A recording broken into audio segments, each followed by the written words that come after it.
ভূমিকাতে এই কথাটা স্মরণ রাখেন, আল্লাহ তাআলা এক লুকায়িত খনি ছিলেন। আমার কথা বলতেছেন? এইদিকে মনোযোগ দেন। আল্লাহ তাআলা এক লুকায়িত খনি ছিলেন। তাফসীরে কাশফে দারুল্লাহ জমশরী লেখছেন যে আল্লাহ তাআলা কিরকম লুকায়িত খনি ছিলেন।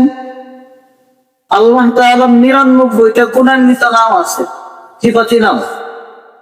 عن ابي هريره رضي الله تعالى عنه قال قال رسول الله صلى الله عليه وسلم ان لله تعالى 99 اسما 100 الا واحدا। আল্লাহ পাক রব্বুল আলামিনের ৯৯টা সিফাতি নাম আছে। সিফাত মানে গুণ। ৯৯টা গুণে আল্লাহ তাআলা লুকায়িত করেছিলেন। আল্লাহ তাআলা ইচ্ছা করলেন যে আমার সবগুলো গুণ প্রকাশ পাবে, আমি যে একজন মালিক এটা জানার জন্য একটা অবস্থান তৈরি করার দরকার। আল্লাহ তাআলা আসমান জমিন কুল কায়নাত এগুলো সৃষ্টি করলেন। লম্বা ইতিহাস এদিকে যাচ্ছি না। এক পর্যায়ে আল্লাহ তাআলা ফেরেশতাদেরকে সৃষ্টি করার পর ফেরেশতাদের সম্মুখে আল্লাহ তাআলা একটা পরামর্শ করলেন যে মানব জাতি বানানোর দরকার, মানুষ বানানোর দরকার। ফেরেশতারা প্রস্তাব করলো, আয় আল্লাহ, আপনি আমাদেরকে ইবাদত বন্দেগী বানায় দেন, মানুষ বানানোর দরকার নাই, ইবাদত বন্দেগী আমরা করব। মুফাসসিরিনে কেরাম তাফসীরের কিতাবে লিখেছেন আল্লাহ তাআলা জিবরিল ফেরেশতাকে বললেন, আমার গুণ কয়টা? ফেরেশতা জবাব দিল, আল্লাহ আপনার ৯৯টা গুণ। ও তোমাদেরকে ইবাদত বন্দেগী বাড়ায়া দিলে আমার ৯৯টা গুণ কি সবগুলো কাজে লাগে? ফেরেশতারা বলতেছে, না আল্লাহ, সবগুলো কাজে লাগে না। আল্লাহ তাআলা ৯৯টা গুণের মধ্যে একটা গুণ কি নাই? লফা নাই। লফা আর আল্লাহ ক্ষমাশীল। ফেরেশতারা অপরাধই করে না, আল্লাহ পাক ক্ষমা করবেন তাকে। আল্লাহ পাকের ৯৯টা নামের মধ্যে একটা নাম কি নাই? তাওবা, তওবা কবুলকারী। ফেরেশতারা গুনাহই করে না, তওবা করবে কি? আর আল্লাহ তওবা কবুলই করবেন কি? আল্লাহ বলেন, মানুষ যদি না বানায়, এই নতুন সৃষ্টি না বানাইলে আমার অনেক কিন্তু করে থাকবে, কোনো কাজে লাগবে না। একটা জাতির মধ্যে এমন বৈশিষ্ট্য আছে যেই জাতির উপর পুরা ৯৯টা গুণকে কাজে লাগানো যায়। সুবহানাল্লাহ ওয়া বিহামদিহি। আল্লাহ তাআলা মানুষ বানাইলেন। মানুষ বানানোর মাধ্যমে আল্লাহ তাআলা প্রকাশ করলেন আল্লাহ পাকের লুকায়িত খনিকে। লুকায়িত খনি কি? আল্লাহ পাকের সিফাতি নাম কয়টা? ৯৯টা। আল্লাহ পাকের গুণ কয়টা? ৯৯টা গুণের সাথে আল্লাহ পাক লুকায়িত ছিলেন। এই লুকায়িত গুণ প্রকাশ করার জন্য আল্লাহ তাআলা কি সৃষ্টি করলেন? মানুষ। সমস্ত নবীগণের মধ্য থেকে নবী মুহাম্মদুর রাসূলুল্লাহ সাল্লাল্লাহু আলাইহি ওয়াসাল্লাম সকল মুজিজার এক লুকায়িত খনি ছিলেন। সকল মুজিজা আপনারা আনা গফা দিলে কেমনে হবে? মনোযোগ নাই। সকল নবী রাসূলগণকে আল্লাহ তাআলা যত অলৌকিক শক্তি দান করলেন, লুকায়িত খনি আল্লাহ তাআলা দান করলেন, মুজিজা দান করলেন। এই সকল কিছুর মধ্যমণি, সকল কিছুর শ্রেষ্ঠ মুজিজার অধিকারী নবী মুহাম্মদুর রাসূলুল্লাহ সাল্লাল্লাহু আলাইহি ওয়াসাল্লাম। আল্লাহ তাআলা যদি উনাকে দুনিয়াতে না পাঠান তাহলে মানুষটা কেমনে বুঝবে উনি হচ্ছেন নবী বলে সরকার? সাইয়্যিদুন নবিয়্যিন, খাতামুন নবিয়্যিন, শাফিউল মুরসালিন। এগুলো জানানোর জন্য আল্লাহ তাআলা এক এক নবীকে উম্মত ভাগ করে দিলেন। আমি আমার মূল পয়েন্টে আসতেছি। আল্লাহ তাআলা লুকায়িত খনিকে প্রকাশ করার জন্য আল্লাহ তাআলা মানুষ বানাইলেন। আরেকটা কথা বুঝেন, আল্লাহ তাআলা সমস্ত মাখলুকাতের মধ্য থেকে যাচাই বাছাই করে। অনেকেই 18,000 মাখলুকাত, এই কথাটা ভুল। মুসলিম শরীফের হাসিয়ার মধ্যে আছে ইমাম নববী রাহমাতুল্লাহ আলাইহি লেখেন 80,000 মাখলুকাত। এটা হাসান পর্যায়ের হাদিস। তিনি একুরেট সহিহ বলেন নাই, তিনি বলতেন 80,000 মাখলুকাত। এরপরে লেখছে আল্লাহু আ'লাম, আল্লাহ তাআলাই ভালো জানেন মাখলুকাত কত আছে। আল্লাহ পাক রব্বুল আলামিন এই 80,000 মাখলুকাত থেকে যাচাই বাছাই করে ইবাদতের জন্য আল্লাহর জন্য পছন্দ করছেন মাত্র 2টা জাতিকে। সুবহানাল্লাহ বলবেন না? আল্লাহর জন্য পছন্দ করছেন কয়টা জাতি? 2টা জাতি। 80,000 মাখলুকাত থেকে আল্লাহ তাআলা নিজের জন্য পছন্দ করছেন দুইটা জাতি। দুইটা জাতি কি কি? জিন, ইনসান। ওমা খালাকতুল জিন্না ওয়াল ইনসা ইল্লা লিয়াবুদুন। আল্লাহ তাআলা পবিত্র কোরআনে কারিমে বলেন, ও পৃথিবীর মানুষ, ও মানব প্রাণীর ইনসান, একটু মনোযোগ সহকারে শোনো। আমার বন্দেগী করার জন্য, ইবাদত বন্দেগীর জন্য মাখলুকাতের অভাব ছিল না। ও তোমাদেরকে এত শক্তিশালী কেন বানাইলাম ইবাদত বন্দেগী করার জন্য? শক্তিশালী বলতে মুফাসসিরিন কারণ তাফসীরের কিতাবে লিখেন, আল্লাহ তাআলা মানুষকে সৃষ্টিগতভাবে জয়ীফ করে বানাইছেন। আল্লাহ তাআলা কোরআনে বলেন, ওয়া খালিকাল ইনসানা দাঈফা, মানুষকে একেবারে দুর্বল আল্লাহ তাআলা বানাইছেন। মুফাসসিরিন কারণ লিখেন শক্তিশালী এই জন্য আল্লাহর সাথে সরাসরি মাখলুকাতের মধ্য থেকে শুধুমাত্র জি ইনসান কথা বলতে পারে। কোরআন হচ্ছে কালামুল্লাহ। এই কোরআন পড়ার যোগ্যতা কি আল্লাহ তাআলা বলকে দিয়েছেন? কাকে দান করছেন? জিন ইনসান। কোরআন পড়ার যোগ্যতা আল্লাহ তাআলা কাকে দিয়েছেন? জিন ইনসান। জান্নাত জাহান্নামে কারা যাবে? জিন ইনসান। অন্যান্য মাখলুকাত তো জান্নাত জাহান্নামে যাবে না, যাবে কারা? জিন ইনসান। আলোচনা বলতেছেন জিন ইনসান এই দুইটা জাতিকে আল্লাহ নিজের জন্য বানাইছেন। ইবাদত করবে তারা, জান্নাতে গেলেও তারা যাবে, জাহান্নামে গেলেও তারা যাবে। আর অন্য কোনো মাখলুক জান্নাতে যাবে না, জাহান্নামেও যাবে না। সুতরাং জান্নাত জাহান্নাম তাদের জন্য, জিন ইনসানের জন্য। জান্নাত জাহান্নাম তাদের জন্য, জিন ইনসানের জন্য। আল্লাহ তাআলা মালিক, আল্লাহ তাআলা রাজা সমস্ত মাখলুকাতের জন্য, কিন্তু আল্লাহ তাআলা রব জিন ইনসানের জন্য। আল্লাহ তাআলা রব কাদের জন্য? জিন ইনসানের জন্য। সমস্ত মাখলুকাতের রব ঠিক আছে, কিন্তু ইবাদত বন্দেগীর বিষয় বলতে আল্লাহ তাআলা জিন ইনসানের জন্য। মুফাসসিরিন কারণ তাফসীরের কিতাবে লিখেছেন, জিন ইনসানকে আল্লাহ তাআলা নিজের জন্য পছন্দ করতেন। তার জন্য পছন্দ করতে, নিজের জন্য আল্লাহ তাআলা পছন্দ করতে। নবী মুহাম্মদুর রাসূলুল্লাহ সাল্লাল্লাহু আলাইহি ওয়াসাল্লাম সাল্লাল্লাহু নবী রাসূলগণকে আল্লাহ তাআলা মুজিজা দান করতেন, অলৌকিক শক্তি দান করতেন, দান করতেন আল্লাহ তাআলা মুহাম্মদুর রাসূলুল্লাহ। পৃথিবীতে যত সৌন্দর্য আছে সকলের সৌন্দর্য এটা বেশিরভাগ আল্লাহ তাআলা করতেন নবী মুহাম্মদ রাসূলুল্লাহ। এখন কথা বুঝেন, হাবিব শব্দের অর্থ বন্ধু। এই বানাও বুঝলাম যে আমরা বুঝবেন হাবিব শব্দের অর্থ কি, খলিল শব্দের অর্থ কি? বন্ধু। আল্লাহ তাআলা ইব্রাহিম পয়গম্বরকে পছন্দ করে উপাধি দিয়েছেন খলিলুল্লাহ। আল্লাহ খলিল, আল্লাহর বন্ধু। আমাদের নবীকে আল্লাহ তাআলা যত নাম দিয়েছেন তার মধ্যে একটা নাম হচ্ছে হাবিবুল্লাহ। একটা নাম কি? একটু মেহেরবানি করে জবাব দিবেন। হাবিব শব্দের অর্থ বন্ধু, খলিল শব্দের অর্থ বন্ধু। বন্ধু বন্ধু বেশ কম আছে। তাফসীরে রুহুল মাআনিতে আল্লামা আলুসী লিখছেন, এক জাতের বন্ধু আছে খালি বন্ধুর কাছ থেকে নেয় আর দেয় না। বাজারে দেখা হইলে বন্ধু চা খাওয়াও, বন্ধু জালমুড়ি খাওয়াও, খাওয়াই না। আরেক জাতের বন্ধু আছে নিজের থেকেই খালি বন্ধুরে খাওয়া, নিজে বন্ধুর কাছ থেকে খাইতে চায় না। আরেক জাতের বন্ধু আছে সমান সমান, হিসাব রাখে যে আজকে আমার খাওয়াইছে আর আমি তারা খাওয়াই দিলাম। ইব্রাহিম খলিল আল্লাহর বন্ধু, নবী মুহাম্মদুর রাসূলুল্লাহ হাবিব তিনিও আল্লাহর বন্ধু। দুই বন্ধুর মধ্যে বেশ কম নাকি? মুফাসসিরিন কারণ তাফসীরের কিতাবে লিখেছেন, আল্লাহ তাআলা ইব্রাহিম খলিলের সাথে বন্ধুত্ব করছেন। ইব্রাহিম খলিলের যা কিছু আছে সবকিছু আল্লাহ নিজে নেওয়ার জন্য। সুবহানাল্লাহ বলবেন না? আর আল্লাহ তাআলা আমাদের নবীর সাথে বন্ধুত্ব করছেন। নবী আল্লাহর কাছে যত গুণ আছে, আল্লাহর কাছে যত নিয়ামত আছে সবকিছু নবীকে দেওয়ার জন্য। আল্লাহ তাআলা ইব্রাহিম নবীর সাথে বন্ধুত্ব করছেন কেন? নেওয়ার জন্য। আমাদের নবীর সাথে আল্লাহ তাআলা বন্ধুত্ব করছেন কেন? দেওয়ার জন্য। এটাই হচ্ছে বেশ কম। হযরত ইব্রাহিম আলাইহিস সালাতু ওয়াস সালাম খলিলুল্লাহ, আল্লাহর বন্ধু। মুফাসসিরিন কারণ তাফসীরের কিতাবে লিখেছেন, ইব্রাহিম পয়গম্বর যখন এই জিনিসটা নিজের জন্য পছন্দ করছেন, মনে মনে একটা ইচ্ছা করছেন এই জিনিসটা আমার কাছে খুব দামি, আমার কাছে খুব পছন্দ। সাথে সাথে আল্লাহ তাআলা ওহী নাযিল করে, ইব্রাহিম এটা আমাকে দিয়ে দাও। সুবহানাল্লাহ বলবেন না? আর আমাদের নবী নবী মুহাম্মদুর রাসূলুল্লাহ সাল্লাল্লাহু আলাইহি ওয়াসাল্লাম যখনই দেখলেন আল্লাহ পাকের এই নিয়ামতটা অনেক বড়, আল্লাহ পাকের এই দেওয়া নিয়ামতটা অনেক বড়, যেটা কোনো নবী রাসূল পায় নাই, সাথে সাথে আল্লাহ তাআলা ওহী নাযিল করে কয় আপনাকে দিয়ে দিলাম।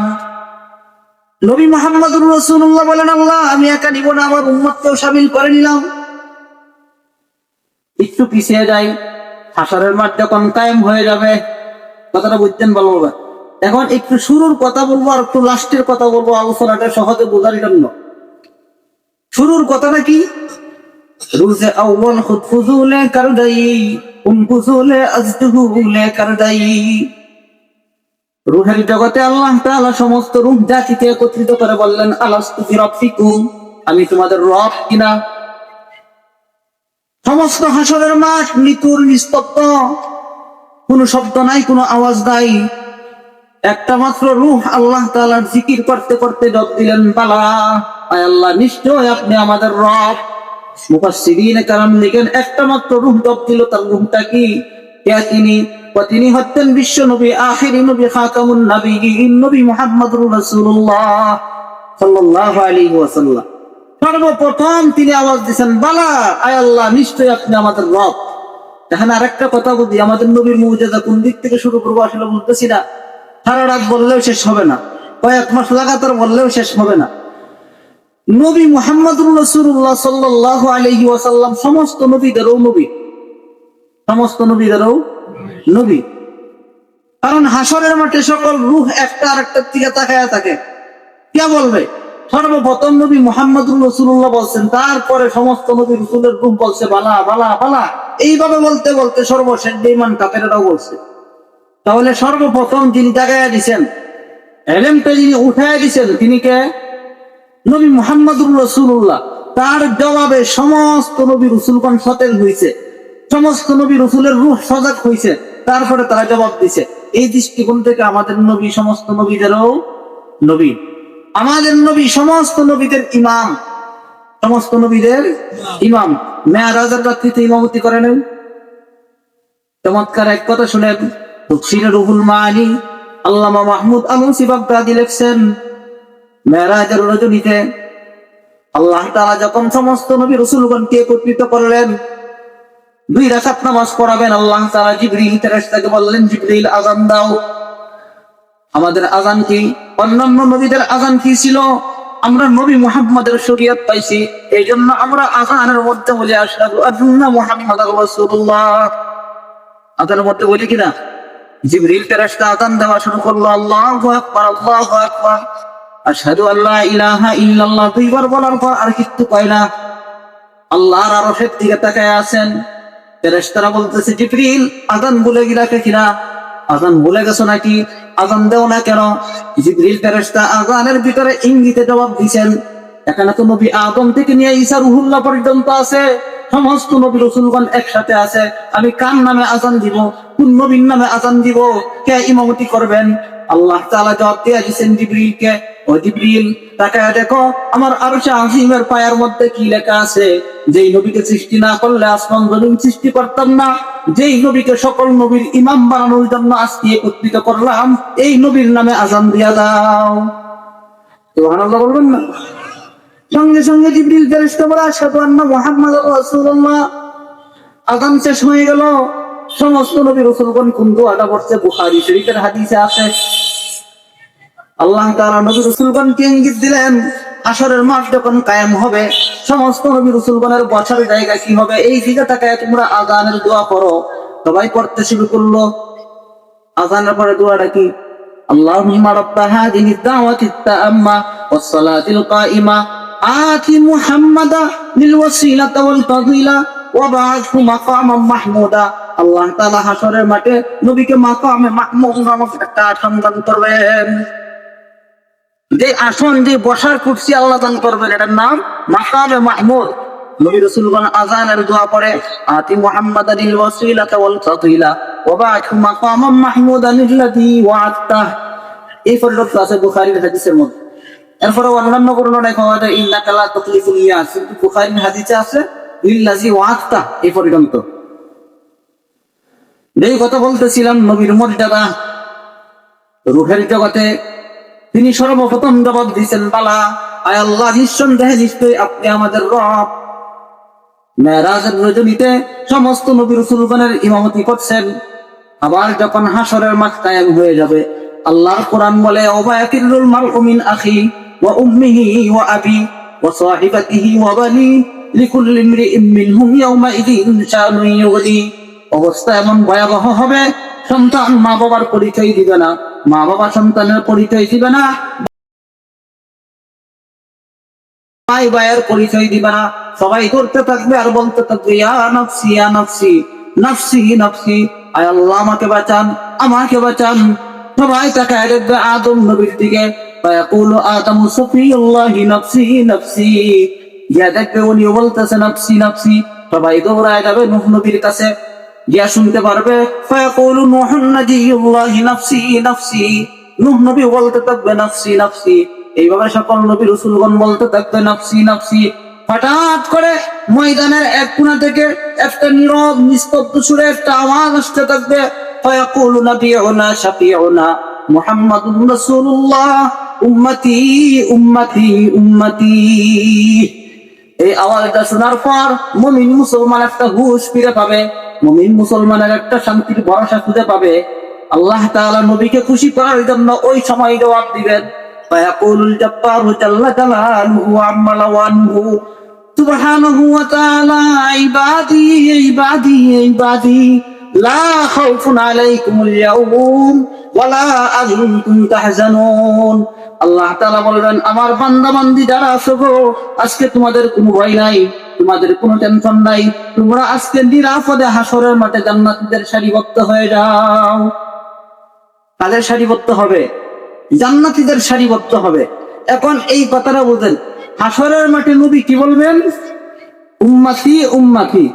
আল্লাহ তাআলা কি বলবেন? ইবাদি ইবাদি। এখন আসছে মূল বিষয়, আল্লাহর বান্দা কাকে বলে, রাসূলের উম্মত কাকে বলে, এটা আগে চিনতে হবে। আল্লাহর বান্দা কাকে বলে, রাসূলের উম্মত কাকে বলে, এই বিষয়টা আপনি যদি ক্লিয়ার ভাবে বুঝেন, আপনি জান্নাতি না জাহান্নামী এর ফতোয়া দেওয়ার জন্য মুফতির দরকার না, আপনি নিজে দিতে পারবেন। তরিকায়ে রাসূলের দাম বেশি না আওলাদে রাসূলের দাম বেশি? তরিকায়ে রাসূলের দাম বেশি। আওলাদে রাসূলের তুলনায় তরিকায়ে রাসূলের দাম বেশি। আবু লাহাব নবীর আওলাদ কিনা? আলোচনা বুঝতেছেন? আওলাদ মানে বংশ, আওলাদ মানে বংশ। আবু লাহাব নবীর বংশের কিনা? সবাই জব দেন, নবীর বংশের কিনা? জান্নাতি না জাহান্নামী? আবু জাহেল নবীর বংশের কিনা? জান্নাতি না জাহান্নামী? বেলালে হাবশী কি নবীর বংশের? না। জান্নাতি না জাহান্নামী? শুধু জান্নাতি নয়, তিনি দুনিয়াতে হাঁটতেন, হাঁটার আওয়াজ হইতো জান্নাতের ভিতরে। এটা কি আওলাদে রাসূলের দাম না তরিকায়ে রাসূলের দাম? তরিকায়ে রাসূল, এটাই আমার মূল বিষয়। আপনি নবীর উম্মত শুধুমাত্র শেষ জামানায় আসছেন এই জন্য যে নবীর উম্মত হয়ে গেলেন, বিষয়টা তা না। মুসলমানের ঘরে জন্ম নিয়ে মুসলমান হয়ে গেলেন, বিষয়টা তা না। আল্লাহ পাক সৃষ্টি করছেন এই জন্য যে বান্দা হয়ে গেলেন, বিষয়টা তা না। আল্লাহ পাকের বান্দা কাকে বলে, নবীর উম্মত কাকে বলে, এই বিষয়টা ক্লিয়ার ভাবে বুঝলে আপনি জান্নাতি না জাহান্নামী নিজেই বুঝবেন। তাফসীরের কিতাব খুললে পাওয়া যায়, নবী মুহাম্মদুর রাসূলুল্লাহ সাল্লাল্লাহু আলাইহি ওয়াসাল্লামের দরবারে এক মহিলা তার শিশু বাচ্চাকে কোলে নিয়ে নবীর দরবারে আসছে। মহিলা নবীকে চিনে না, আয়েশা প্রশ্ন করছে, আইনা ইয়া মুহাম্মদ, মুহাম্মদ কোথায়? মান মুহাম্মদ, মুহাম্মদ কে? সাহাবায়ে কেরাম দেখায় দিয়েছেন, ইনি হচ্ছে আমাদের নবী মুহাম্মদ সাল্লাল্লাহু আলাইহি ওয়াসাল্লাম। মহিলা আয়েশা বলতেছে, হুজুর একটা প্রশ্ন করার জন্য আসলাম। নবী বললেন, কি প্রশ্ন করো? মহিলা বলতেছে, ইয়া রাসূলুল্লাহ, ইয়া হাবিবাল্লাহ, আমার জানার বিষয় হইল একজন মা তার সন্তানকে বেশি ভালোবাসে নাকি আল্লাহ পাক তার বান্দা বান্দীকে বেশি ভালোবাসে? মহিলার প্রশ্ন কি? একজন মা সন্তানকে বেশি ভালোবাসে না আল্লাহ তার বান্দাকে বেশি ভালোবাসে? এটা হচ্ছে মহিলার প্রশ্ন। রাসূল সাল্লাল্লাহু আলাইহি ওয়াসাল্লাম দেরি করলেন না, সঙ্গে সঙ্গে বলে দিলেন, একজন মা তার সন্তানকে যতটুকু ভালোবাসে আল্লাহ পাক তার বান্দা বান্দীকে বহুগুণ বেশি ভালোবাসে। মহিলা পাল্টা প্রশ্ন করলো, ইয়া রাসূলুল্লাহ, ইয়া হাবিবাল্লাহ, আমার এই সন্তানটা যত অপরাধই করুক, যত অন্যায় করুক, নিজের হাতে ধরে আমি বাচ্চাটাকে আগুনে পালবো না। কিন্তু আল্লাহ তাআলা হাসরের মাঠ থেকে অনেক জাহান্নামীদেরকে আল্লাহর হুকুমে ফেরেশতারা ধরে ধরে জাহান্নামের মধ্যে ফেলে দিবে। তাহলে কিভাবে প্রমাণ হয় একজন মা থেকে আল্লাহ পাক বান্দা বান্দীকে বেশি ভালোবাসেন? নবী রাসূলের অভ্যাস, যখন কোন কঠিন প্রশ্নের সম্মুখীন হইতেন, কঠিন অবস্থার সম্মুখীন হতেন, দেরি করতেন না, সঙ্গে সঙ্গে আল্লাহর কুদরতি পায়ে সেজদা করতেন।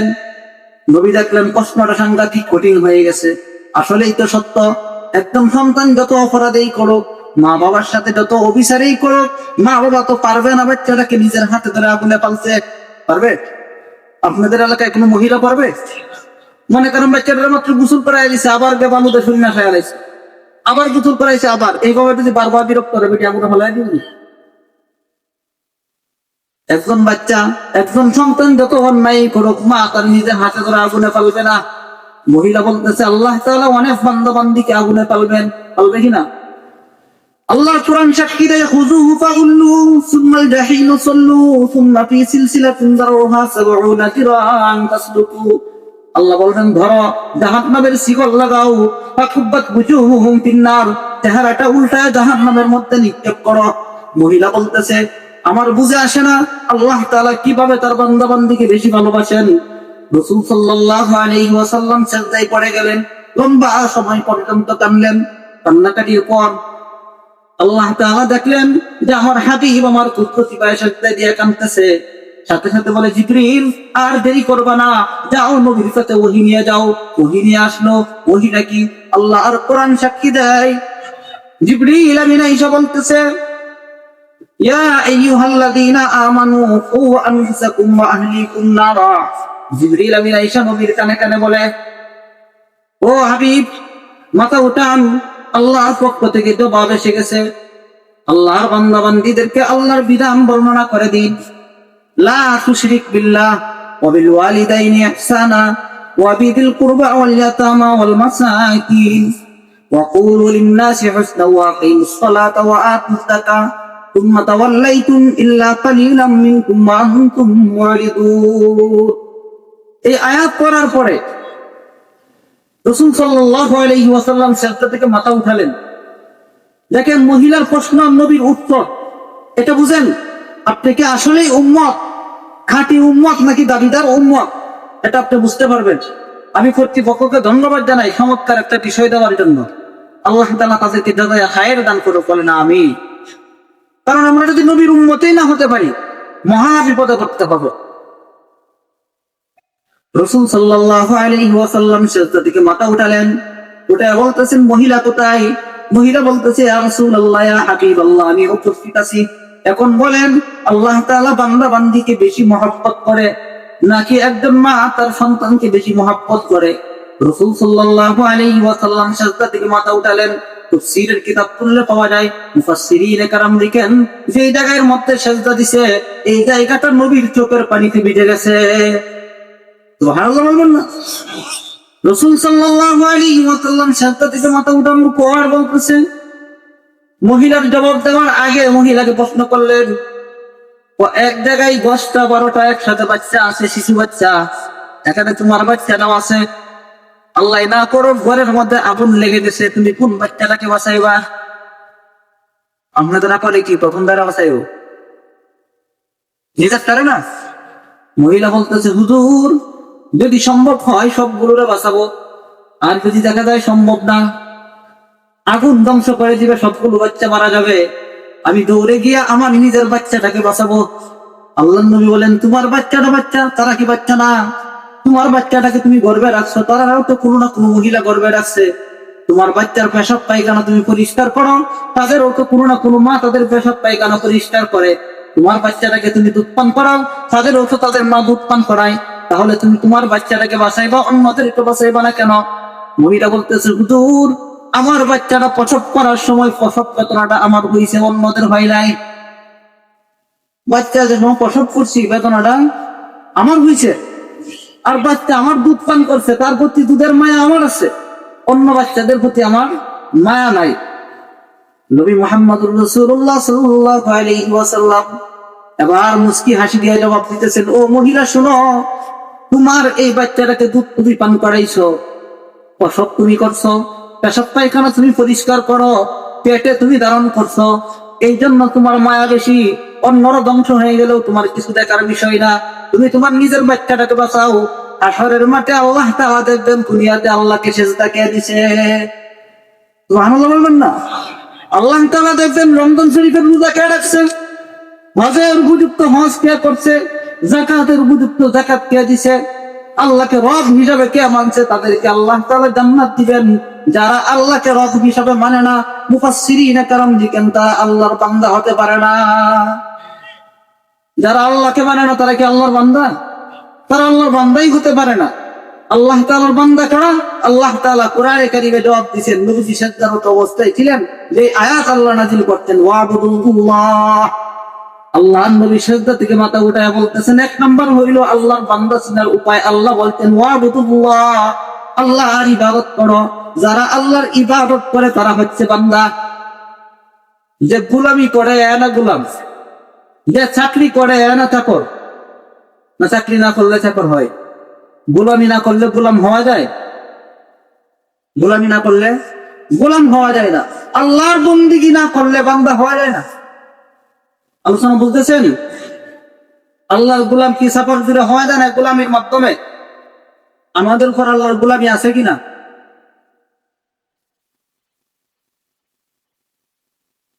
আল্লাহ পাকের গোলামি আছে আমাদের উপর।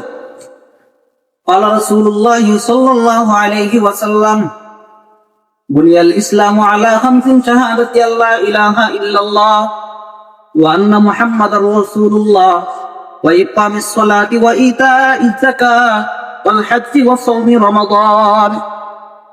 আল্লাহ তাআলা ইমানদারকে বড় বড় কয়টা দায়িত্ব দিয়েছেন। প্রথম আল্লাহ তাআলা ইমানের প্রস্তাব রাখলেন মানুষের সামনে। কালিমা পড়ার মাধ্যমে আমরা কি হইলাম? ইমানদার। কালিমা পড়ার মাধ্যমে কি হইলাম? ইমানদার। তারপরে প্রথম দায়িত্ব হচ্ছে নামাজ। প্রথম দায়িত্ব নামাজ। রোজা বৎসরে একবার, এক মাস বৎসরে, হজ বৎসরে একবার, জীবন একবার করলে আদায় হয়ে যাবে। যাকাত বৎসরে একবার, নামাজ বছরে একবার নেই, সপ্তাহে একদিন, শুধু শুক্রবারে। ঈদের নামাজ আর জানাজার নামাজ কয়বার? কয়বার? 5 বার। আল্লাহ হুকুম কি শুধু জুমার নামাজ না 5 বারে 5 ওয়াক্ত নামাজ? এই কথাটা বোঝেন ভালোভাবে। তাফসীরের কিতাব খুললে পাওয়া যায়, মুফাসসিরিনে কেরাম লিখেন, আল্লাহ তাআলা 5 ওয়াক্ত নামাজ প্রতিদিনের ডিউটি দিলেন কেন? আল্লাহ তাআলা সৃষ্টিগতভাবে মানুষকে এমন 3টা জরুরত দিছে, যে 3টা জরুরতের বাহিরে কোনো মানুষ চলতে পারে না, চলার ক্ষমতা নাই। 1 নাম্বার পেশাব পায়খানা, 2 নাম্বার খাওয়া দাওয়া, 3 নাম্বার ঘুম। ঘুম সপ্তাহে একদিন না প্রতিদিন? পেশাব পায়খানা, খাওয়া দাওয়া। মুফাসসিরিনে কেরাম তাফসীরের কিতাবে লিখেছেন, এইভাবে আল্লাহ তাআলা 3টা জরুরত মানুষকে দিয়ে রাখলেন কেন? কখনো মানুষ যেন হাসরের মাঠে এই কথা বলতে না পারে, আল্লাহ দুনিয়ার ব্যস্ততার কারণে নামাজ পড়তে পারি নাই, আমার সংসার বড় ছিল, আমার ব্যবসা বড় ছিল, আমার ক্ষেত খামার ছিল, আমার চাকরি নকরি ছিল, আয় আল্লাহ ব্যস্ততার কারণে ইবাদত বন্দেগী করতে পারে নাই। আল্লাহ তোমার বন্দেগী করতে পারি নাই, নামাজ পড়তে পারি নাই। তখনই আল্লাহ তাআলা প্রশ্ন করবেন, তোমার ব্যস্ততার কারণে পেশাব পায়খানা কয়দিন বন্ধ ছিল? তোমার ব্যস্ততার কারণে খাওয়া দাওয়া কয়দিন বন্ধ ছিল? তোমার ব্যস্ততার কারণে ঘুম কয়দিন বন্ধ ছিল? সমস্ত মানুষ লাজব হয়ে যাবে, হাসরের মাঠে বলবে, আল্লাহ ব্যস্ততা ছিল কিন্তু পেশাব পায়খানা বন্ধ ছিল না। আয় আল্লাহ ব্যস্ততা ছিল কিন্তু খাওয়া দাওয়া বন্ধ ছিল না, ব্যস্ততা ছিল কিন্তু ঘুম বন্ধ ছিল না। আল্লাহ তাআলা বলবেন, তোমার কাছে তোমার খাওয়া দাওয়ার মূল্য ছিল, তোমার ঘুমের মূল্য ছিল, পেশাব পায়খানার মূল্য ছিল। আমার 5 ওয়াক্ত নামাজ কি তোমার কাছে পেশাব পায়খানার মতো মূল্য ছিল না? আমার 5 ওয়াক্ত নামাজ কি তোমার কাছে পেশাব পায়খানার মতো মূল্য ছিল না? লাজব হয়ে যাবে। আল্লাহ তাআলা বলবেন, আমি জান্নাত বানাইছি জান্নাত দেওয়ার জন্য, যারা আমার বন্দেগী কইরা বান্দা হইতে তাদের জন্য। তুমি তো 5 ওয়াক্ত নামাজ পড়ো নাই, তো আমার কোরআনের ভাষায় তুমি বান্দা হতে পারো নাই। কোরআনের ভাষায় কি হতে পারে নাই? বান্দা হতে পারে নাই। জান্নাত নিজে নিজে গেলেই দিবে না, যেই উম্মত যেই নবী পাইছে নবীর সুপারিশ লাগবে। এখন মূল পয়েন্টে আসছে, আল্লাহর বান্দা কি এমনি এমনি হয়ে যায় না বন্দিগি লাগে? বন্দিগি কি কি বন্দিগি? নামাজ, রোজা, হজ, যাকাত ইত্যাদি ইত্যাদি, এই সমস্ত ইবাদত বন্দিকে আল্লাহ ফরজ করতেন নাকি কিছু কিছু?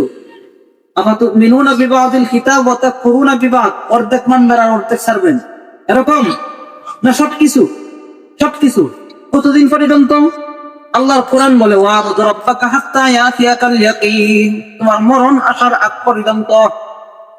এখানে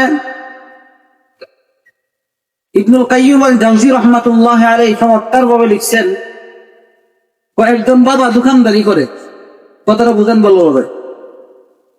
তার ছোট বাচ্চা একটু পরে পরে দোকানে যা গিয়ে মজা আনে, কথার কথা একবার যে সিট আনলো আর একবার যে চকলেট আনলো, বাচ্চার কাছে টাকা রাখেনি, যতবার এটা অতবারই বাবা দেয়, নিজের দোকান নিজের বাচ্চা টাকা রাখে?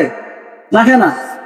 এই সন্তান যখন বড় হবে, বিয়া শাদী হবে, সংসারে যদি আলাদা হয়ে যায়, বাবার দোকান ঠিকই আছে, এখন নিজের সংসারের জন্য দোকান থেকে কোনো জিনিস নিচ্ছে তখন পাইছি বলি না, টাকা দিয়ে নিতে হয়। তো এই সন্তান রে এক সময় বাবা মাগনা দিচ্ছে, এখন টাকা দিয়ে নিতে হয় কেন? বুঝেন না? এখন সন্তান কামাই সুদ হয়েছে, সংসার আলাদা হয়েছে। আল্লাহ তাআলা প্রত্যেকটা নারী পুরুষকে লম্বা সময় পর্যন্ত ফ্রি রিজিক দিচ্ছেন, ফ্রি, দাম নাই। ছেলে সন্তানদেরকে উলামায়ে কেরাম সাক্ষী, ছেলে সন্তানদেরকে আল্লাহ তাআলা বালেগ হওয়ার আগ পর্যন্ত, মেয়ে সন্তানদেরকে বালেগ হওয়ার আগ পর্যন্ত ফতোয়ার মাসলা অনুযায়ী ছেলে সন্তান বালেগ হয় সর্বনিম্ন 12 বছর, নিচেরটাই ধরলাম উপরেরটা গেলাম না, 12 বছর। মেয়ে সন্তান বালেগা হয় 9 বছর বয়সে। তাহলে একটা ছেলেকে আল্লাহ তাআলা কতদিন পর্যন্ত ঠিকানা দিচ্ছেন? 12 বছর। মেয়ে সন্তানকে কতদিন? 9 বছর। আল্লাহ তাআলা বলেন, ও বান্দা বান্দি, দুনিয়ার সবকিছু বুঝো, ইবাদত কেন বুঝো না? তুমি পুরুষ মানুষ, তোমারে 12 বছর পর্যন্ত ফ্রি নিয়ামত দিলাম, একটারও দাম চাই নাই। ও মহিলা, তোমারে 9 বছর পর্যন্ত নিয়ামত দিয়ে দিলাম, দাম নেই নাই। যেই মাত্র তুমি বালেগা হয়ে গেছো, এখন থেকে ইবাদতের দাম দিতে হবে। পানি খাইবা, দাম দিতে হবে। খানা খাইবা, দাম দিতে হবে। নিয়ামত ভোগ করবা, দাম দিতে হবে। বান্দা বান্দি কয় আল্লাহ দামটা কি? আল্লাহ তাআলা বলেন, আমার ইবাদত বন্দি ফরজ, যদি আমার ফরজ বন্দিগুলো তুমি মানো, একটা নিয়ামতের হাসরের ঘাটে হিসাব দিতে হবে না। সুবহানাল্লাহ বলবেন না? আর যদি ইবাদত বন্দি না করো, নিয়ামত যদি বক্ষণ করো, প্রত্যেকটা নিয়ামতের পাই টু পাই হিসাব দিতে হবে। যারা বেনামাজি যারা পানি খায় না, পানি পান করে না, পানি খাওয়া ঠিক আছে, তারা খাবার খায় না, অন্যান্য নিয়ামত আল্লাহ তাআলা তাদেরকে দিছে না, আমল নামায় বাকি উঠতেছে, বাকি বাকি বাকি। দোকানদারের সাথে যদি বাকির সম্পর্ক থাকে, পাওনা সঠিকভাবে দিয়ে দিলে সম্পর্ক ঠিক থাকে। দোকানদারের পাওনা সঠিকভাবে না দিলে পরে ঝগড়া হয়নি, দরবার পর্যন্ত হয়, মারামারির ব্যবস্থাও হয়। আল্লাহ মুফাসসিরিনা কারণ তাফসীরের কিতাবে লিখেছেন, যে বান্দা আল্লাহর পাওনা পরিশোধ করে না, নিয়ামত ঠিকই ভোগ করছে, এগুলো বাকি রয়ে গেছে, আল্লাহ তাআলা তাকে দরবার করার জন্য, বিচার করার জন্য হাসরের মাঠে দাঁড় করাবেন, তার শাস্তি দেওয়ার জন্য জাহান্নামের ভিতরে নিক্ষেপ করবেন। এখন আল্লাহর বান্দা এমনি হওয়া যায় না, বন্দিগি লাগে, বন্দিগি লাগে। তাহলে আমরা আল্লাহর বান্দা হওয়ার জন্য কি পাইলাম? বন্দিগি। আল্লাহর বান্দা হওয়ার জন্য বন্দিগি। রসুলের উম্মত হওয়ার জন্য লাগে রসুলের আদর্শ। রসুলের উম্মত হওয়ার জন্য রসুলের আদর্শ। এখন বাজান, রসুলের আদর্শটা আপনি নিজে নিজে দাবি করলে হবে না। যেই আয়াতটা আমি খুতবায় পড়ছিলাম, আল্লাহ তাআলা পবিত্র কোরআনে কারিমে বলেন, কুল ইন কুনতুম তুহিব্বুনাল্লাহ ফাত্তাবিউনি ইউহিব্বুকুমুল্লাহু ওয়া ইয়াগফির লাকুম যুনুবাকুম আল্লাহু গফুরুর রহিম। আল্লাহ তাআলা সরাসরি কোনো মানুষের সাথে কথা বলেন না। আল্লাহ তাআলা কথা বলেন দুইটা মাধ্যমে, কিতাবুল্লাহ, রিজালুল্লাহ, আসমানি কিতাব, নবী রাসূলগণ, তাদের মাধ্যমে আল্লাহ তাআলা মানুষের সাথে কথা বলেন। আমরা আল্লাহর বিধিবিধান কেমনে পাইছি? কোরআনের মাধ্যমে, নবী মুহাম্মদুর রাসূলুল্লাহর মাধ্যমে, ঠিক না? তাহলে আল্লাহ কি সরাসরি কথা বলেন না দুইটা মাধ্যমে? দুইটা মাধ্যম কি? 1 নম্বর আসমানি কিতাব, 2 নম্বর নবী রাসূলগণ। রসুল কাকে বলা হয়? হুয়া ইনসানুন বা'আতাহুল্লাহু তাআলা লিতাবলিগিল আহকাম ওয়া মা'আহু কিতাবুম মুনাজ্জিলুন আলাইহি। নবী হয়, রসুল হয় এমন ব্যক্তি আল্লাহ তাআলা যাকে নিজে নির্বাচিত করেন এবং সাথে সাথে আল্লাহ তাআলা কিতাব নাযিল করেন, এমন ব্যক্তি হচ্ছে রসুল। হুয়া ইনসানুন বা'আতাহুল্লাহু তাআলা, নিজে নিজে হওয়া যায় না, আল্লাহ নিজে পছন্দ করেন। লিতাবলিগিল আহকাম, আল্লাহ তাআলার বিধিবিধান বান্দাবান্দির কাছে পৌঁছায় দেওয়ার জন্য। যারা নবীর ডাকে সাড়া দেয় তাদেরকে আল্লাহর কোরআনের ভাষায় বলা হয় উম্মত। কি বলা হয়? উম্মত। যারা নবীর ডাকে সাড়া দেয় মানে নবীর আদর্শ মানে তারা হচ্ছে উম্মত। এখন নবীর আদর্শ নাই, আপনি দাবি করবেন উম্মত, হবে না তো? পরকালে সব থেকে বড় আপন হচ্ছে নবী। পরকালে সব থেকে বড় আপন কে? মা বাবা পরিচয় দিবে না, সন্তান সন্ততি পরিচয় দিবে না, পরিচয়টা কে দিবেন? নবী। কি বলে ডাক দিবেন? উম্মতি হি উম্মতি, আল্লাহ আমার উম্মত, আমার উম্মত, এইভাবে ডাক দিবেন। কবর জগতে সর্বপ্রথম সাক্ষাৎ হবে নবীর সাথে, সর্বপ্রথম সাক্ষাৎ হবে নবীর সাথে। কবরে তিনটা প্রশ্ন, মান রব্বুকা, মান দীনুকা, মান নাবিয়্যুকা। এখানে উলামায়ে কেরাম বুঝবেন ভালো, আরবিতে ইংলিশের জন্য যে কয়েকটা শব্দ আছে তার মধ্যে দুইটা শব্দ, একটা হচ্ছে হাজা আর একটা হচ্ছে যালিকা। যালিকা দ্বারা দূরে বোঝানো হয় আর হাজা দ্বারা একেবারে কাছে বোঝানো হয়। পবিত্র কোরআনে কারিমের শুরুতে আছে আলিফ লাম মিম যালিকাল কিতাব লা রাইবা ফি। যালিকা আল্লাহ তাআলা দূরে ইঙ্গিত করছেন। মুফাসসিরিনে কেরাম লিখছেন যে আরশে আজিমের দিকে, লৌহে মাহফুজে যে কিতাবটা লেখা আছে এই কিতাবের দিকে ইঙ্গিত করে আল্লাহ তাআলা বলছেন যালিকাল কিতাব লা রাইবা ফি। যালিকা আল্লাহ তাআলা দূরে ইঙ্গিত করছেন। আর খবরে নবী সম্পর্কে প্রশ্ন করার সময় নবীকে একেবারে কাছে বসাইয়া, তাফসীরে কিতাব খুললে পাওয়া যায় নামাজের সূরাতে দুইজন যদি বসে, একজনের হাঁটুর সাথে আরেকজন হাঁটু যদি এইভাবে লাগে কতটুকু দূরে হবে? অনেক দূরে না, একবারে নিকটে, একবারে নিকটে। উম্মতকে কবরের জগতে নবীর সামনে নামাজের সূরাতে বসানো হবে। মোল্লা আলী কারিমের সাথের মধ্যে লিখেছেন উম্মতের হাঁটু আর নবীর হাঁটুর মধ্যে একসাথে লাগানো থাকবে। ওই সময় ফেরেশতা দেখায় প্রশ্ন করবে, মান হাদা, মান হাদা, হাদার রাজুল আল্লাযী বুইসা ফীকুম। ওই ব্যক্তিকে, ওই ব্যক্তির সাথে তোমার সম্পর্ক কি? ওই ব্যক্তি সম্পর্কে ধারণা কি? এখানে একটা কথা আছে, যদি ইংলিশ দেওয়া হয় আঙ্গুল দিতে হায়া দিলেও যদি না বুঝে তার কিছু করার নাই। রাসূল সাল্লাল্লাহু আলাইহি ওয়াসাল্লাম তাকায়া দেখছেন উম্মতের চেহারা নবীর চেহারার সাথে মিলে কিনা, উম্মতের চেহারা নবীর চেহারার সাথে মিলে কিনা। সারা জীবন দাবি করছে আশিক রাসূল, নবীর জন্ম উপলক্ষে মিলাদ পালন করছে, সুন্নতের খবর নাই, আছে না হলো? বাবারে বাবারে, আপনি তো নিজে দাবি করলে উম্মত হতে পারবেন না। একটা মাপকাঠি আছে, এই মাপকাঠিটা আসলাম এতক্ষণে। এখন বুঝেন, আল্লাহর বান্দা নিজে নিজে দাবি করলে হওয়া যায় না, বন্দিগি লাগে, বন্দিগি লাগে। বন্দিগি কবুল হওয়ার জন্য তিনটা শর্ত। কয়টা শর্ত? তিনটা শর্ত। এক নাম্বার নির্ভেজাল ঈমান, যে ঈমানের মধ্যে কোনো ভেজাল নাই। আল্লাহ রাসূল হাদিস শরীফে বলেন আখলিস দীনাকা ইয়াকফিকা আমালুল কালিল। আগে তোমার দ্বীনকে খালেস করো, তোমার আকীদা বিশুদ্ধ করো, ইয়াকফিকা আমালুল কালিল, অল্প আমলেই তোমার জান্নাতে যাওয়ার জন্য ব্যবস্থা হয়ে যাবে। আকীদা বিশুদ্ধ থাকতে হবে। এক নাম্বার নির্ভেজাল ঈমান, দুই নাম্বার সুন্নত তরিকা, দুই নাম্বার কি? সুন্নত তরিকা, তিন নাম্বার সহিহ নিয়ত। এই তিনটে জিনিস একত্রিত হইলে ইবাদত আল্লাহর দরবারে কবুল হবে, নতুবা ইবাদত কবুল হবে না।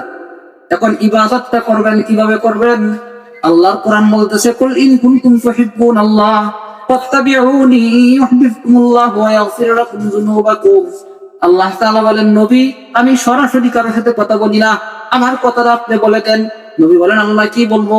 ওয়া ইন কুনতুম তুহিব্বুনাল্লাহ, বান্দা বান্দিকে বলে দিন তারা যদি আল্লাহকে ভালোবাসতে চায়, ফাত্তাবিউনি, আপনি বলেন আমার অনুসরণ করো।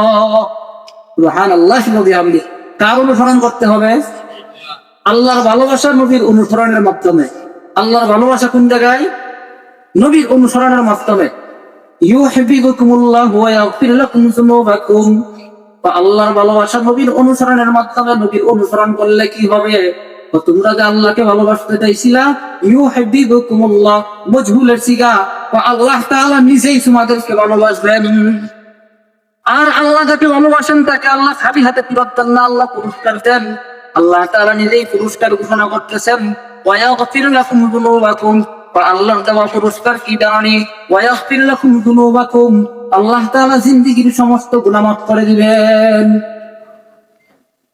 আল্লাহ তাআলা বললেন আল্লাহর পিয়াসকে নবী রাসূল, আল্লাহর পিয়াস কারা? নবী রাসূলগণ। এই কথাটা সবাই বলেন, আল্লাহর পিয়াস কারা? নবী রাসূলগণ। প্রত্যেক শুক্রবারে জুমার খুতবায় খতিব সাহেবগণ হাদিসটা পড়েন, মান আহাব্বাহুম ফাবিহুব্বিহি আহাব্বাহুম ওয়া মান আবগাদাহুম ফাবিবুগদিহি আবগাদাহুম। আল্লাহর রাসূল বলেন আল্লাহর পিয়াস হইল নবী রাসূলগণ, নবী রাসূলের অনুসরণের মাধ্যমে আল্লাহকে পাওয়া যায়। আর নবী বলেন আমারও কিছু পিয়াস আছে, আমারও কিছু কি আছে? পিয়াস আছে। মান আহাব্বাহুম, মুহাদ্দিসিনা কারাম লিখান আহাব্বাহুম বলতে নবী কাদের একটু বুঝাইছেন, আমার হাতে গড়া ছাত্র সাহাবায়ে কেরাম। ফাবিহুব্বিহি আহাব্বাহুম, আল্লাহর নবী বলেন যে আমার সাহাবীদেরকে অনুসরণ করবে তারা যেন আমি নবীকে ভালোবাসলো। ওয়া মান আবগাদাহুম ফাবিবুগদিহি আবগাদাহুম, আল্লাহর রাসূল বলেন যে এই ব্যক্তি সাহাবায়ে কেরামের সাথে দুশমনি করলো সে যেন আমি নবীর সাথে দুশমনি করলো। আল্লাহর ভালোবাসা কোন জায়গায়? নবীর অনুসরণের মাধ্যমে। আল্লাহর ভালোবাসা কোন জায়গায়? এখন নবীর অনুসরণ কোন জায়গায়? সাহাবায়ে কেরামের মাপকাঠির মাধ্যমে। নবীর অনুসরণ কোন জায়গায়? সাহাবায়ে কেরামের মাপকাঠি মান্য নবীকে অনুসরণ করতে হবে, আপনি মন করে করলে তো হবে না। কেউ দেখাতে পারবে না কোন নবী রাসূলগণ, কোন সাহাবায়ে কেরাম নবীর জন্ম উপলক্ষে মিলাদ পালন করছে যেই সিস্টেমে বাংলাদেশে হয়। বাংলাদেশ বা পাকিস্তানে যে সিস্টেমে হয়, কোন একজন সাহাবায়ে কেরামের জীবনীতে পাই না যে এইভাবে করছে। নবীর জন্ম উপলক্ষে যে সিস্টেম করা হয়। তারপরে বাংলাদেশ এমন একটা দেশ, এমন একটা ইবাদত নাই যেটা আমাদের বেদাত ঢুকছে না। এমন একটা ইবাদত খুঁজে পাই না যে ইবাদতটা আমাদের বেদাত নাই, প্রত্যেক ইবাদতের মাধ্যমে বেদাত। আকীদাগত সমস্যা এত দাঁড়াইছে, ইবাদত কবুল হওয়ার জন্য তো নির্ভেজাল ঈমান লাগবে, ঈমানের কদমে কদমে ভেজাল, ঈমানের প্রত্যেকটা কদমে কদমে ভেজাল ঢুকাইয়া দিছে, শিরিক বেদাত ঢুকতে গেছে আকীদার মধ্যে। গত কয়েকদিন আগে কষ্টের সম্মুখীন হইলাম, আমি তোরে জিজ্ঞেস করলাম আপনি মরলে কবর জিজ্ঞাই না, আমি তো হাসরের মাঠে জিজ্ঞেস করবেন আল্লাহ না, আমি তাহলে এই প্রশ্নটার দরকার কি? তারপরে খুব ফেরা পরে বললাম যে নূর আর মাটির কিছু উসুল আছে বুঝতে হবে। নূর কখনোই নাপাক হয় না, নূর কখনোই কি হয় না? মাটি মাঝে মধ্যে নাপাক হয়। নূরের উপরে গোসল ফরজ হয় না, মাটির উপরে গোসল ফরজ হয়। এই উসুলটা বুঝেন, নূরের সন্তানাদি হয় না, মাটির সন্তানাদি হয়। নবী মুহাম্মদ রাসূলুল্লাহর উপর গোসল ফরজ হয়েছে না? বিবিদের সাথে মিলামিশা করছেন না? সন্তানাদি হয়েছে না? তাহলে তিনি নূর হইলেন কিভাবে? ফেরেশতা জিবরিলের সন্তানাদি হয়ে যাও, ফেরেশতা জিবরিল গোসল ফরজ হয় কোন তোমার? এই মূল পয়েন্ট গুলো বুঝলে আমাদের আকীদা বিশুদ্ধ হয়ে যাবে। মাটি মাঝে মধ্যে নাপাক হয়, পেশাব পায়খানা করছেন, এখন আপনার ছোট নাপাক হয়েছে, উল্টো করলে পবিত্র। জানাবাত হয়ে গেছে, স্বামী স্ত্রী মিলামিশা করছে, শরীর নাপাক হয়ে গেছে, এখন গোসল করলে পবিত্র। এটা কি ফেরেশতার উপর না মাটির উপর? নূরের উপর না মাটির উপর? মাটির উপর। এই আকীদা যেন বিশুদ্ধ রাখতে হবে। আপনি যদি সারা জীবন মনে করেন রাসূল সাল্লাল্লাহু আলাইহি ওয়াসাল্লাম নূরের তৈরি, নূরের তো বংশ বিস্তার নাই, নবীর তো সন্তানাদি আছে কিনা? নবীর সন্তানাদি নাই? হযরত ফাতেমা রাদিয়াল্লাহু তাআলা নবীর মেয়ে না? তাহলে উনি যদি নূরের হইতেন তাহলে সন্তানাদি হইল কেমন? এই বিষয়গুলো বুঝে না। আর এদের ভালোবাসা উতলায় উঠে বাবাই রবিউল আউয়াল, এছাড়া আর নবীর মহব্বতের খোঁজ নাই। নবীর মহব্বত তো সকাল থেকে নিয়ে সন্ধ্যা পর্যন্ত, সন্ধ্যা থেকে নিয়ে সকাল পর্যন্ত, বালেক হওয়ার পর থেকে নিয়ে মরণের আগ পর্যন্ত নবীর মহব্বত করতে হবে। নাকি একদিনের ভালোবাসা তো ইমানদারের ভালোবাসা না। আন্তরিক ভাষায় একটা কথা কয় যে একদিনের ভালোবাসা একটা প্রাণী আছে তাই কয়, এটার কয় বছরে একদিনের ভালোবাসা। নবীর মহব্বত প্রত্যেকটা কদমে কদমে থাকতে হবে, প্রত্যেকটা কাজে নবীর আদর্শ থাকতে হবে। আপনার রান্নাঘর থেকে নিয়ে সংসদ পর্যন্ত নবীর আদর্শ থাকতে হবে, তাহলে আপনি নবীর উম্মত। হাসরের মাঠ যেদিন কায়েম হয়ে যাবে, সমস্ত উম্মতকে একত্রিত করে দাঁড় করানো হবে। সবাই বলবে উম্মতি, নবী যখন ডাক দিবেন উম্মতি উম্মতি, আয় আল্লাহ আমার উম্মত আমার উম্মত। ওই সময় ফেরেশতারা নবীকে সান্ত্বনা দেওয়ার জন্য বলবেন আপনার উম্মতের জন্য তারা নিরাপত্তার ব্যবস্থা করছেন, আপনি এত ঘাবড়াবেন না, পেরেশানি হবেন না। ও নবী, আল্লাহ তাআলা আপনাকে খুশি করে দিবেন, আপনার উম্মতদেরকে আল্লাহ তাআলা জাহান্নামের আগুনে জ্বালাবেন না, আল্লাহ তাআলা হেফাজত করবেন। ওই সময় নবী হাউজে কাউসার নিয়ে ডাকতে থাকবেন উম্মতি উম্মতি, আমার উম্মতেরা আসো। ওই সময় উম্মত সিরিয়াল ধরে যাবে নবীর হাতে হাউজে কাউসার পান করার জন্য। মুফাসসিরিনে কেরাম লিখেন অনেক উম্মতকে ফেরেশতারা গাড় ধরে পিছনে নিয়ে যাবে। ওই সময় নবীর মনে আঘাত লাগবে, নবী কষ্ট পাবেন। ওই সময় বলবেন আমার উম্মত তোমরা এমন করতেছো কেন, আমার উম্মতের সাথে ব্যবহার খারাপ করতেছো কেন? ওই সময় ফেরেশতারা বলবে হুজুর আপনি তো হাদিস শরীফে বলছিলেন মান আহাব্বাহুম ফাবিউতি আহাব্বাহুম ওয়া মান আবগাদাহুম ফাবিউতি আবগাদাহুম। আপনার মহব্বত অর্জন করার জন্য ফেরেশতাদের মাপকাঠি লাগবে, আপনার সাহাবায়ে কেরামের মাপকাঠি লাগবে। আপনার সাহাবায়ে কেরাম যে কাজগুলো করে নাই তারা দুনিয়াতে করছে, আপনার এইগুলো আপনি নিষেধ করছেন, এইগুলো তারা দুনিয়াতে করছে। প্রত্যেকটা কদমে কদমে আপনার সুন্নতের সাথে গাদ্দারি করছে।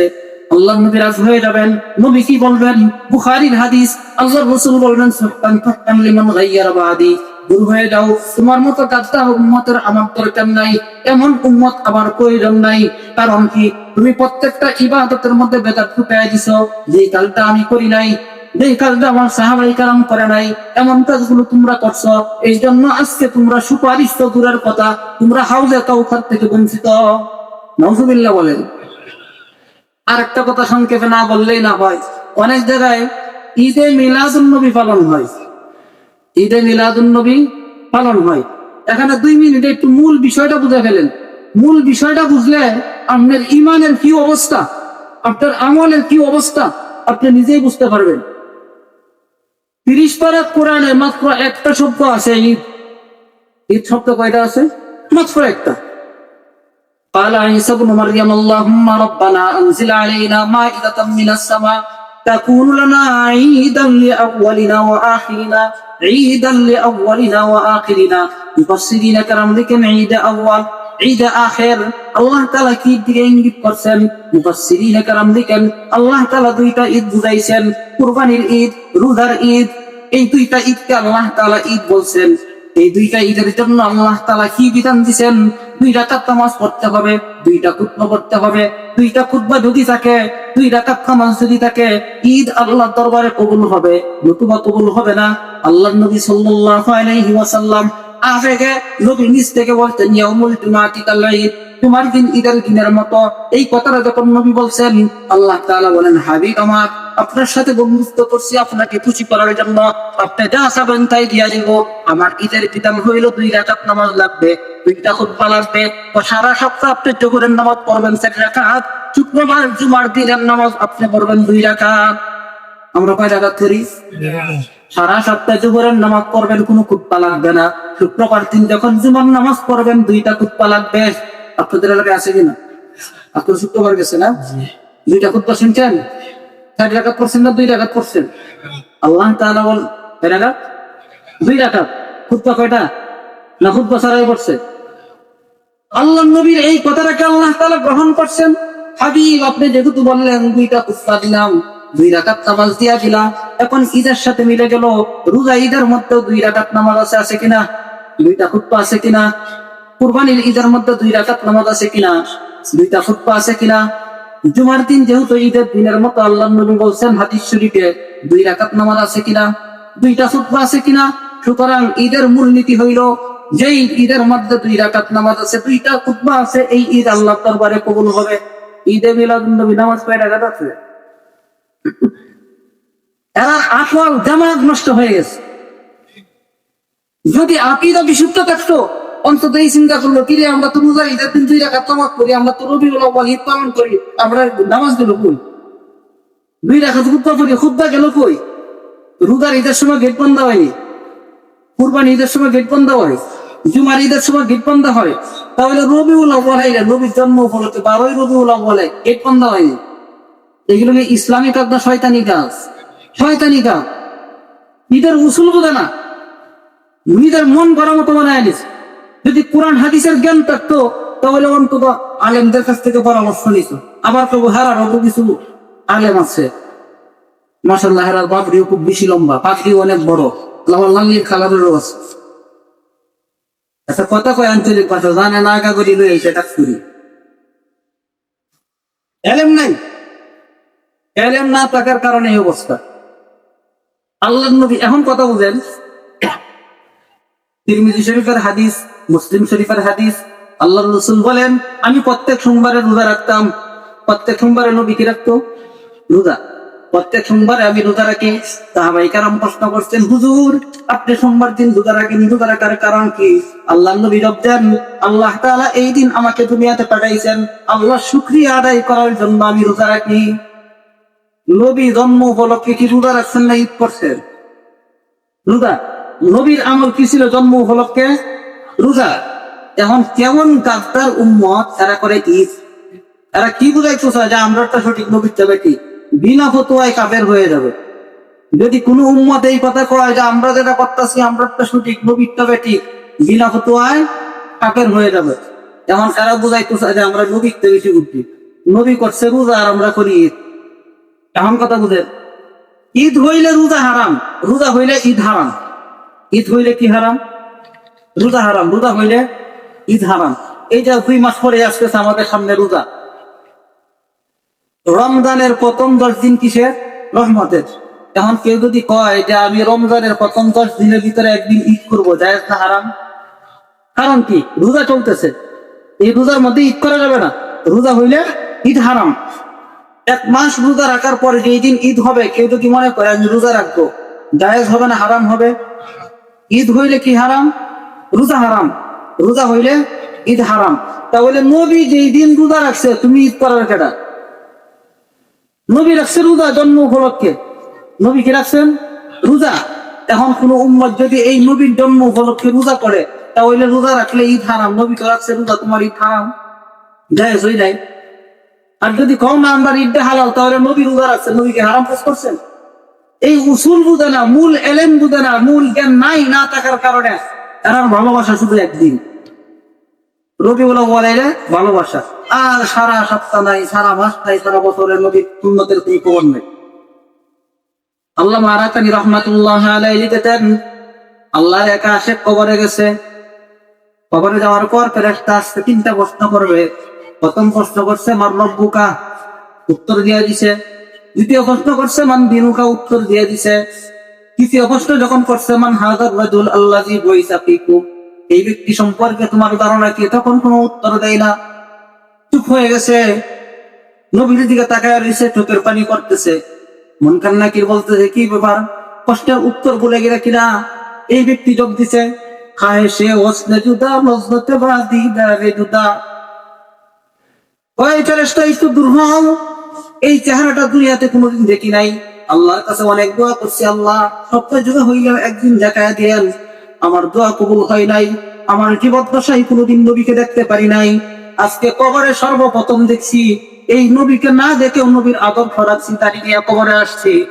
দস্তরখান বিছায় খানা গাইছি, মেসওয়াক করতে উযু করার আগে প্রত্যেকটা ধাপে ধাপে কদমে কদমে নবীর আদর্শ মানছি। আজকে নবীকে একটু মন ভরে দেখতে দাও, তারপর অন্য প্রশ্নের উত্তর নাও। এই কথা বলার সাথে সাথে আল্লাহর পক্ষ থেকে গায়েব থেকে একটা আওয়াজ হইছে, ওয়াফতাহু লাহু বাবান ইলাল জান্নাহ ওয়া আনসু লাহু বিল লিবাসিল জান্নাহ ওয়া আশিরু লাহু ফিরাশিল জান্নাহ। আল্লাহ বলেন, ও ফেরেশতা, প্রশ্ন করার দরকার নাই। আমার যেই বান্দা আমার হাবিবের সূরত নিয়ে কবরে গেছে, এই সূরত দেখেও কি তুমি বুঝতে পারো না এটা নির্বাচানী বান্দা? সূরতের অনেক দাম আছে, আওলাদ রাসূলের তুলনায় তরিকায় রাসূলের দাম বেশি। এখন নবীর আদর্শ কি সাজতে শিখবো না নাকি রাখা? এক মুষ্টি। 12ই রবিউল আউয়াল যারা দেখি মিছিল করে, বেশিরভাগ দেখি নাই, বেশিরভাগ নাই। তাহলে এটা নবীর আশেক হইল কেমনে? নবীর সুন্নত নাই,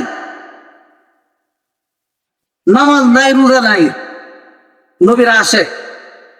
একটা কথা আছে, একটা পুকুরি কথা, আঞ্চলিক ভাষায় বলবো, নামাজ না পড়তে কেউ ইমান তত্ত্ব বুড়া টিম আছে। নামাজ তো হচ্ছে ইমানের আলামত। عن عبد الله بن جابر رضي الله تعالى عنه قال قال رسول الله صلى الله عليه وسلم لكل شيء علم وعلم الإيمان الصلاة আল্লাহ রাসূল বলেন প্রত্যেক জিনিসের একটা মার্কা আছে আর ইমানদারের মার্কা হইল নামাজ। সুবহানাল্লাহ। ইমানদারের মার্কা কি? নামাজ। প্রত্যেক জিনিসের মার্কা আছে, ইমানদারের মার্কা নামাজ। গোসলের ফরজ কয়টা? গোসলের ফরজ কয়টা? তিনটা। অপরের প্রশ্ন কয়টা? তিনটা। এই তিনে তিনে সম্পর্কটা বুঝলে আপনি আরো গভীর ভাবে বুঝলেন নামাজের দাম কত। গোসলের ফরজ কয়টা? তিনটা। অপরের প্রশ্ন কয়টা? তিনটা। এই গোসলের ফরজ বোঝানোর আগে একটা ছোট্ট একটা ঘটনা শুনে। ওয়াহালা বাইনাহুমাল মাউজু ফাকানা মিনাল মুগরাকিন, এই আয়াতের ব্যাখ্যায় আসছে তিনজন অমুসলিম একত্রিত হয়েছে, তিন বন্ধু। কথাটা খেয়াল করে শুনলেন। এরা নদী পাবে যাইব। এখন তিনজনে নিয়ত করছে তো আমরা নৌকার ভাড়া দিতাম। বালা নিয়ত করছে। কি নিয়ত করছে? নৌকা ভাড়া দিব না। এখন তিনজন পরামর্শ করতে কেমনে মাঝিরা টাকা বোঝায়, তো উঠতে এমন জীবাজীব কষ্ট করবো যে উত্তর দিতে পারবে না, বিনিময়ের জামাই নৌকার ভাড়া দিব না। একটা হচ্ছে মুশরিক, একটা নাস্তিক, আর একটা ইহুদি। এই তিনটা উঠছে নৌকার মধ্যে। উঠছে ইহুদি সর্বপ্রথম প্রশ্ন করার কারণ কি? বেদিনরা যখন আল্লাহর নাম শুনে তাদের কলিজার মধ্যে আগুন লেগে যায়। নৌকার মাঝি ইমানদার মুসলমান নৌকা ছাড়ার সময় কয় বিসমিল্লাহি মাজরাহা ওয়া মুরসাহা ইন্না রাব্বি লাগাফুরুর রহিম। এই দোয়া যখন পড়ছে, ইহুদি প্রশ্ন করে, এ মুসলমান নৌকার মাঝি কি বলে নৌকা ছাড়ছ? আল্লাহর নামে ছাড়ছি। এই লোকে প্রশ্ন করে, নদীর মধ্যে এত বড় বড় ঢেউ উড়ার কারণ কি কও? নৌকার মাঝি কয়, আমি অশিক্ষিত মানুষ, মূর্খ মানুষ, জানি না আল্লাহর নামে নৌকা চালাই, এটাই জানি। উত্তর দিতে পারলা না, তোমার টাকা মায়ের। মুশরিক প্রশ্ন করে, রাতের বেলা এই নদীর মধ্যে তো কোনো লাইট নাই, নৌকা কেমনে চালাও? চাঁদের আলোতে চালাই। চাঁদ কেন আলো দেয়? মুসলমান নৌকার মাঝি কয়, আল্লাহর হুকুমে দেয়। আমি মানি না, আবার একটু বুঝায় কও। আমি এত কিছু বুঝি না, আমি সাধারণ না, টাকা মাই। এখন শেষ লোকটা নাস্তিকটা কয়, দিনের বেলা কিভাবে নৌকা চালাও? সূর্যের আলোতে চালাই। সূর্য কেন সন্ধ্যাবেলা ডুবে যায় বলো? আমি জানি না, 12 মাইল। এখন নৌকার মাঝি কয়, আলহামদুলিল্লাহ। কি কইছে? এখন এরা আরো কাছে, কিরে এটা তো তোর বিপদের সংবাদ, তোরে ভাড়া দিতাম না, তুই আলহামদুলিল্লাহ কওয়ার কারণ কি? এখন নৌকার মাঝি কয়, আমি সকালবেলা প্রতিদিন কিছু ছাগল আমার নৌকায় ওড়ায় নদীর ওই পারে নিয়ে যাই, ঘাস খাওয়াই, সন্ধ্যাবেলা আবার নিয়ে আসি, একটার কাছেও ভাড়া রাখি না, একটার কাছেও ভাড়া রাখি না, মাগনা নিয়ে যায়, মাগনা নিয়ে আসি। কারণ কোথাও আল্লাহ ছিল না, তারাও বন্দেগী করে না। আপনাদের প্রশ্নের দ্বারা বুঝতে পারলাম আপনারাও আল্লাহ চিনেন না, বন্দেগী করেন না। আমি ছাগল মনে কইরা মাগনা বার করে দিব। এখন আর আরো দেখছে, কি মনে করে বার করে দিব? ছাগল মনে করে বার করে দিব। এখন আরো দেখছে, কিরে আমার ছাগল কইলে। এখন এরা তিনজনে একটা খারাপ নিয়ত করছে, পরামর্শ করছে এক কোনায় বৈশা, ওই পারে গেলে মাঝিরা মাইরা নৌকাটা নেমবে। নিয়ত যে করছে আল্লাহ জানে না। মাঝি নৌকা চালায় আর কয়, সুবহানাল্লাহি ওয়া বিহামদিহি সুবহানাল্লাহিল আযীম। এক করে নাই আল্লাহ তাআলা নদীর পানিরা ডাক দিয়া কয়, চতুর্দিক থেকে একটা হামলা দেও, চতুর্মুখে একটা ঢেউ উড়াও। ওয়াহালা বাইনাহুমাল মাউজ। মাউজ কাকে বলা হয়? অনেক সময় দেখবেন পানি স্রোত গেলে মাঝে মধ্যে পানিটা এইভাবে ঘুরান লয় না, যেই জায়গার মধ্যে পানিটা ঘুরে ওই জায়গাটা একটু গর্ত দেখা যায়, সুরঙ্গের মতো দেখা যায়, এটাকে বলা হয় মাউজ। আল্লাহ তাআলা বলেন, ওয়াহালা বাইনাহুমাল মাউজ ফাকানা মিনাল মুগরাকিন। আল্লাহ তাআলা বলেন, এ পানি চতুর্দিক থেকে ঢেউ আইনা মাঝখানে একটা ঘুরান দাও।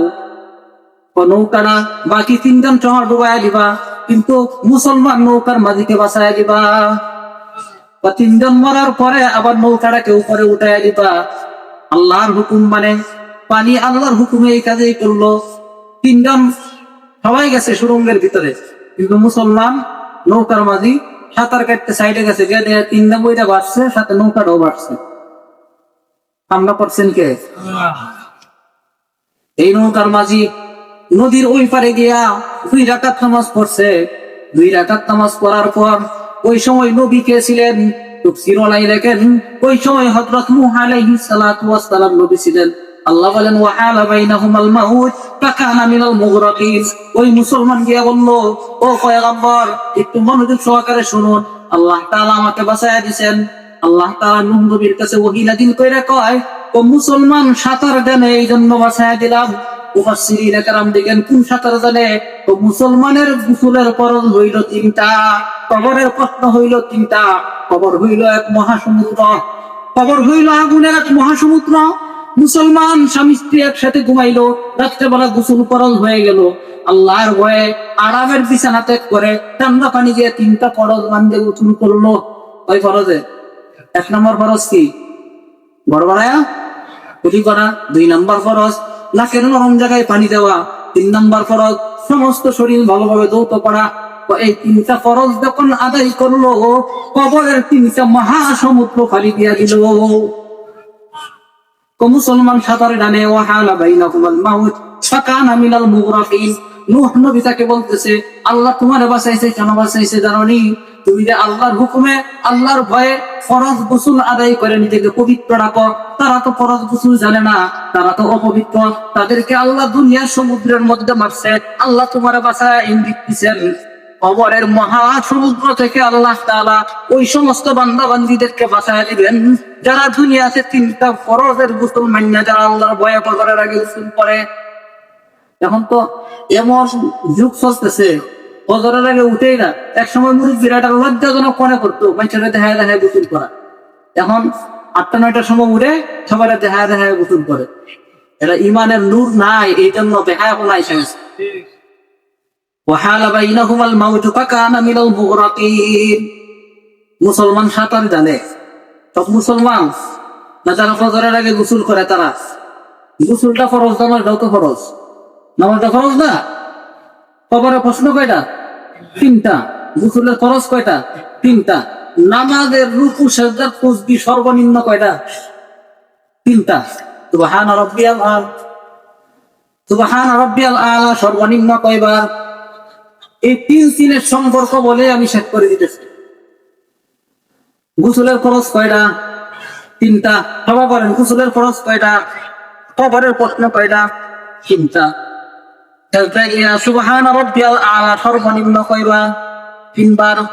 একজন মানুষ আরেকজন মানুষের সাথে কানে কানে কথা বলে, কানে কানে কথা বলার সুরত কি? 2টা টুট কানের মধ্যে লাগায়, আস্তে আস্তে কয়, অন্য কেউ যেন না শুনে। তাফসীরে লেখছেন, মুফাসসিরিনে কেরাম লিখছেন, মাটির সাথে ঈমানদারের গভীর সম্পর্ক। গভীর সম্পর্ক এই জন্য ঈমানদার ইন্তেকালের পর কবরের ভিতর থাকবে। ইন্তেকালের পর বেঈমান কাফেররাও থাকবে, কিন্তু বন্ধু বন্ধুর বিপদে ফালায় না, বিপদ থেকে বাঁচায়। আমি 2 মিনিটে শেষ করে দিতেছি। হযরত এসে গেছে, ওলামায়ে কেরাম এসে গেলে বসে আর কাজ করাটা আমার আদতে নাই। কবরের প্রশ্ন কয়টা? মনোযোগ আছে সবাই? কবরের প্রশ্ন কয়টা? 3টা। গোসলের ফরজ কয়টা? নামাজের সিজদা তাসবিহ সর্বনিম্ন কয়বার? 3বার। বান্দা যখন প্রথম সিজদার মধ্যে গিয়া কয় সুবহান রাব্বিয়াল আলা, তাফসীরে রুহুল মানি আল্লামা আলুসী লিখছেন, আল্লাহ তাআলা মাটিকে বলেন, মাটি তারে চিন্না রাখো। মাটি জব দেয়, আল্লাহ তারে চিনলে আমার লাভটা কি? এই সময় বান্দা দ্বিতীয়বার কয় সুবহান রাব্বিয়াল আলা। আল্লাহ বলেন, তারে চিনলে তোমার লাভ আছে। তোমার গভীর বন্ধু, আজকে তার ভিতর রূহ আছে, আত্মা আছে, এই জন্য তার দামি বিল্ডিং এ জায়গা আছে, তার বাড়িতে জায়গা আছে, বন্ধু বান্ধবের কাছে জায়গা আছে। যেদিন ভিতরে রূহটা থাকবে না, তার ঘরে জায়গা হবে না, আত্মীয় স্বজনের কাছে জায়গা হবে না। এই মাটি তোমার মধ্যে দখল করে দিয়ে চলে যাবে। ওই সময় বান্দা তৃতীয়বার কয় সুবহান রাব্বিয়াল আলা। আল্লাহ তাআলা বলেন, আমার এই বান্দা বান্দীকে প্রশ্ন করার জন্য মুনকার নাকির আসবে। সর্বপ্রথম যেই সময় বলবে মা রাব্বুকা, তুমি তোমার কানে কানে তোমার পক্ষ থেকে, তার মাইয়াতের পক্ষ থেকে জবাব দিয়া দিও। সুবহানাল্লাহ বলবেন না? মুনকার নাকির আয়েশা যখন বলে মা রাব্বুকা, তোমার রব কে, ওই সময় মাটি জবাব দেয়, তো বান্দা প্রতিদিন কমপক্ষে 5 বার 5 ওয়াক্ত নামাজের মধ্যে আয়েশা 2টা সিজদা দিত। 2 সিজদার মধ্যে আমার কানে কানে বলিত সুবহান রাব্বিয়াল আলা, কানে কানে কি বলতো? সুবহানা রাফিয়াল আলা, রবের সবক দিত। এই রবের সবক নেওয়ার জন্যই আল্লাহ তাআলা আমাদেরকে দুনিয়াতে পাঠিয়েছেন। রবের সবক যারা নিতে পারবে তারা আল্লাহ পাকের বান্দা। রসুলের তরিকা অনুযায়ী যারা নিবে তারাই হচ্ছে নবীর উম্মত। এর বাহিরে যারা মন গড়া যারা চলবে এরা নবীর উম্মতও না, আল্লাহর বান্দাও না।